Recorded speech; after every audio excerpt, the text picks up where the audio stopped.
Hey guys, what's going on? This is Brian Martin with your daily Manchester United news show. So, a lot of the talk has been about uh, a new investor, and if you look closely at the thumbnail, you'll see an investor that you might recognize. Anyway, let's jump right into it.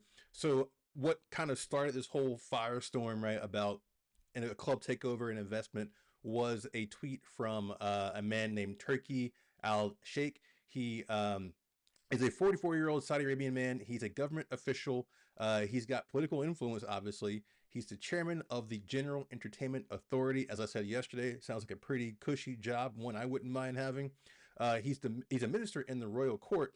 He created Riyadh Season, which is a 6-month series of entertainment events throughout the capital region in Saudi Arabia. He's invested millions in boxing, and there's rumors that he was the one behind, Manchester United playing fixtures in Saudi Arabia over the break. A guy with a lot of influence, a lot of money, a lot of power. So you think he might be in the know about things. And so what he said is the best news I heard today is that Manchester United is now in an advanced stage of completing a deal to sell to a new investor. I hope he's better than the previous owners. That's what he said. Now, yesterday he clarified what he said. I'm going to read it here from Manchester Evening News. He says, my yesterday's post about Manchester United's potential sale meant one thing. The club is in an advanced negotiation phase with a new investor. Just to clarify, I am not the investor, nor are they from my nation. I am posting this as a fan who wishes the deal to happen, though it might not necessarily happen. So, to me, it's like a lot of back and forth and waffling. I would think that he would, be in the know in that region of the world, which obviously, houses a lot of wealth. Um, one that I've been to, obviously, hence the hence that investor that snuck in the thumbnail. Again, go back and look at it if you missed it. So yeah, there could be some truth to it. There may not be. But with all this investor talk, another guy who previously was involved with trying to put in the bid for Manchester United, a Finnish man, Thomas Zilliacus, he's sniffing around trying to put together a plan to get involved in Manchester United ownership. Not sure if you remember that name or not, but anyway, Mr. Ziliakis had this to say. He said, last week, I was sitting and thinking through all the possibilities of investing in Manchester United and drafting a basic plan on how I could approach certain parties to see if something could be done. This is about joining forces with the right parties with the sole aim of bringing Manchester United back to where it should be as the number one club in the world. He goes on to say, I mean, my love for the club has gone nowhere, and I think the opportunity is still there. So I would really welcome an opportunity to talk to the key players and see what can be done. Another quote from Mr. Ziliakis is, the key players, of course, today, Ratcliffe. Then, if other parties would be keen to join as well, then that would be great. Some of the investors, I think, is almost everything or nothing, meaning either they own the club alone or they are not interested. It says, he goes on to say, so you would have to find the investors who are willing to look at what is best for the club and not what is best for the investor. Now, I have to say, I like what Mr. Ziliakis is saying. From an investor standpoint, right? He's looking to bring Manchester United back to glory, and he's openly stating that it's what's best for the club, not best for the investor. So a bit of a shot there at the Glazers. He has other quotes. You can find those in the Manchester Evening News, where he goes on to take further shots, I would say, at the Glazers. But his heart is in the right place. I mean, I heard him last time, we were talking about a club takeover before Sir Jim Ratcliffe emerged victorious, and I liked what he had to say. So I'd like to see this guy get involved some kind of way, and maybe help bolster the club through, investment, right? Backing, pumping up all the teams, the academy, the women's team, the men's team, um, you know, recruitment, all that good stuff, right? So I would love to see him get involved. Um, Moving on to what Sir Jim Ratcliffe has said. So he was caught off guard by all this news, didn't mention it. But Sir Jim Ratcliffe obviously was in the news recently for his public backing of Ruben Amorim. And again, Sir Jim Ratcliffe's quotes are this: he has not had the best of seasons. Ruben needs to demonstrate he's a great coach over 3 years. That's where I would be. Now, like I said before, I've seen it happen where managers have gotten this public backing and have been fired within months or a year, right? So I take it with, a bit of a pinch of salt, but at the same time, to come out here and really put your name behind it, especially when you are solely focused on football operations, you know, he might be, as I said yesterday, standing on business with this. And if that's the case, then he has to fully back Ruben Amorim in these upcoming transfer windows, starting with January. So I think that guarantees a midfield signing. Now, speaking of January, the talk has been about Manutd and Zirkzee leaving. Manu seems to be eyeing up a move to Napoli. I mean, Napoli just seem to be poaching all of our players, right? Our former players and players who want to leave. I mean, they've got McTominay, they've got Hoyland. Now they're after Manu. So they've clearly got the funds to do it, I think, and are keen on him. Um, so yeah, we might see Manu go to Napoli. Now, what is interesting to me is uh, the players that we're looking at bringing in, right? So one new name that has emerged. Obviously, we heard the names of Wharton, who had a great game yesterday for England. I don't know if you saw that on my other channel. I was covering the England Wales match. Adam Wharton. I'm sorry, not Adam Wharton. Elliot Anderson. Apologies, Elliot Anderson. Elliot Anderson had a great game yesterday for England. Again, I covered it on my channel. Just go back and watch the match. Elliot Anderson was phenomenal in that game. I feel like. So definitely worth looking into. He had the engine to get about the pitch, which I feel like we need. But who I was talking about earlier is Job Bellingham, and people are saying, why would we go for Job Bellingham if he's not getting minutes at Manchester United? I mean, at Borussia Dortmund. Um, but I'm thinking, okay, why would Napoli go for Kobe Manu if he's not getting minutes at Manchester United? But obviously, we see the quality that Kobe Manu has. So Napoli are like, yeah, we see it too. We want him. So I think it might be the same story for Joe Bellingham. I've not been following Dortmund as closely, but I wouldn't rule out looking at him to come into Manchester United and helping out the midfield. Um, Again, young player, could hopefully develop with us and grow with us, and even outshine his brother. Who knows? Um, Obviously, the other midfield names are Ruben Neves, Conor Gallagher, who I think Conor Gallagher comes in January. There's Angelo Stiller, Adam Wharton, as I said earlier, and Carlos Baleba.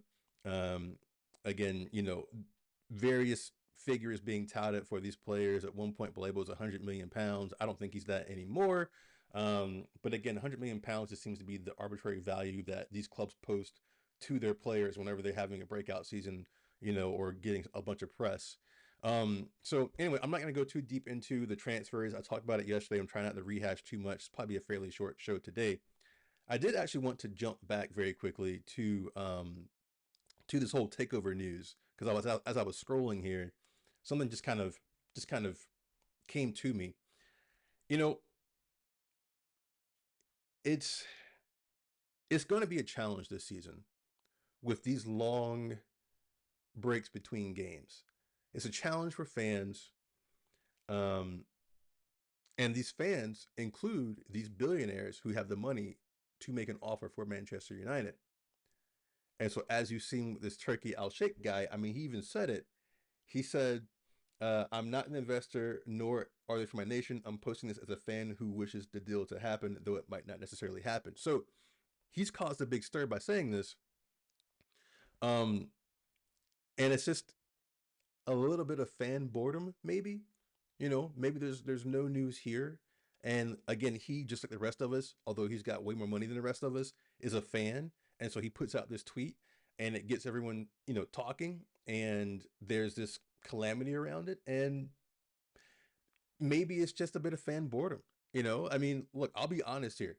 I'm still fairly new to this whole YouTube thing, and it's a struggle sometimes to find content to put out there that's worth putting out there, in between these long matches, right? So it could be a bit of that, for being honest. Just a bit of fan boredom, a bit of stirring the pot, a bit of putting things out there, hoping that it happens.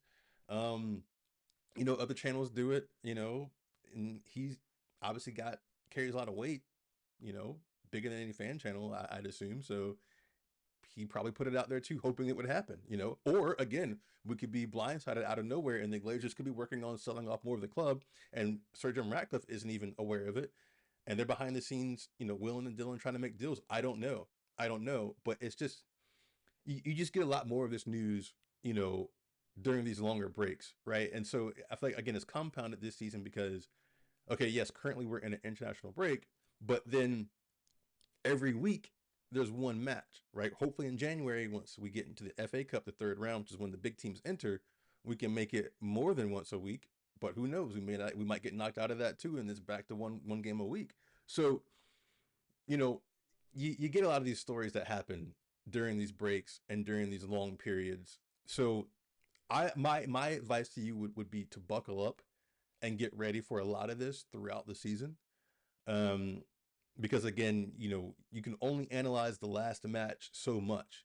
You can only analyze Ruben Amorim so much. You can only analyze Manu or Xerxes so much, right? So, and again, I'll put my hands up. I'm part of trying to come up with stuff, but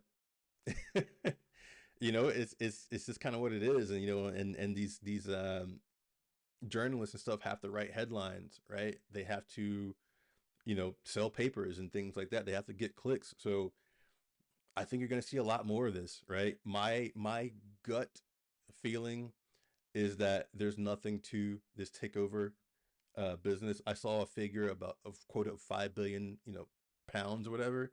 um I mean, yeah, that was the figure that I think was quoted last time for a full takeover, when there was that mystery guy Sheikh Jassim, who apparently no one's ever seen, who was looking at buying Manchester United. So I don't think there's much to it, to be honest, unless we hear something later today more concrete, unless we hear it from Sir Jim himself or from the Glazers that there are conversations. I don't think there's much to it. Again, I think a bit of fan boredom. Like I said, these billionaires are also fans too. Again, I think this Turkey Al Sheikh guy, I think he's the one who's behind trying to get Manchester United to play in Saudi Arabia. So it might be a bit of trying to drum up some noise around that, right? Trying to drum up some noise around the match so he can sell tickets and make his money, and we make our money, and everyone walks away happy. That's just my 2 cents on that. But as if anything, watch this space. So I already ran through the transfer stuff again. Not gonna run through that again today. As I said, you can only talk about things so much, right, before you get tired of talking about it. I will go to something worth talking about, which is the women's team. So the women's team, they have been lighting it up. They beat Valerenga in their first women's Champions League match. Maya Letizia scored the only goal for Manchester United. It was a 1-0 victory. So that was our first women's Champions League goal scored by Letizia. So big moment. The game should have been 4-0, but we weren't finishing well, so ended up 1-0. Like I said, Jess Park continues to be the engine in the midfield along with Toon. You got Mallard and Turlin up there just causing trouble. Riviere down the right hand side, Sandberg down the left hand side. I mean, from front to back, and Miyazawa cleaning up. Again, Jansen, Letizia. I can name the whole team, right? Tillis Joyce back there. So really good starting 11. My concern for the women is the substitutions, right? So when we went to our bench against Valerenga, you saw our performance start to dip, right? And that's normal, right?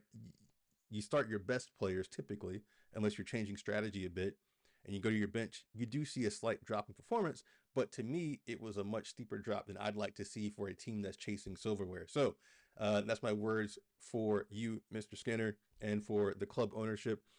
January window, reinforce our women's team if we're going to chase the WSL and the UEFA Women's Champions League. So anyway, and thank you guys for showing up for that match. You showed up and showed out. It was great. It was a fun time. We're going to do it again. I might do the Everton game for the women on the 12th. I've got some personal responsibilities. Like I said, I do have a life outside of this stuff. So I might not be able to do it, but we'll see. Stay tuned, subscribe, and turn on notifications so you know if I do decide to do it. I'll try and let you know as soon as possible. And then, of course, on the 16th, the women take on Atletico Madrid in the Women's Champions League. So another big match. I'm definitely covering that one. So stay tuned for that. On the 19th, as you know, the men return from international break, take on Liverpool, second in the league right now. I think they're there for the taking, but I won't spoil any match preview just yet because one, I haven't done one yet because it's still like 9 days off, and two, yeah, I haven't really thought about it much. Liverpool 9 days from now, we'll see. So stay tuned for a match preview on the 18th. I usually try and drop it a day before. And yeah, like I said, guys, quick one today. Just to recap, I don't really see much in these takeover rumors. And again, look at the thumbnail. You will see a new mystery investor in the thumbnail. See if you recognize them. Let me know. But with that said, I'm going to go ahead and get out of here. Please like, subscribe if you are new. Turn on notifications, follow me on Twitter, and check out my other channel, Football with Brian Martin. I am trying to cover some of these international matches. I covered England-Wales yesterday, although that was a mistake because the game was done in the first half. And I'll try and cover some other international matches. Let me know what you want to see on that channel. Still trying to build it up, still trying to figure it out. We've got a whopping, 13 subscribers over there, so go over there and subscribe as well. Anyway, I'm going to get out of here, keeping it short. I'll see you on the next one. Peace.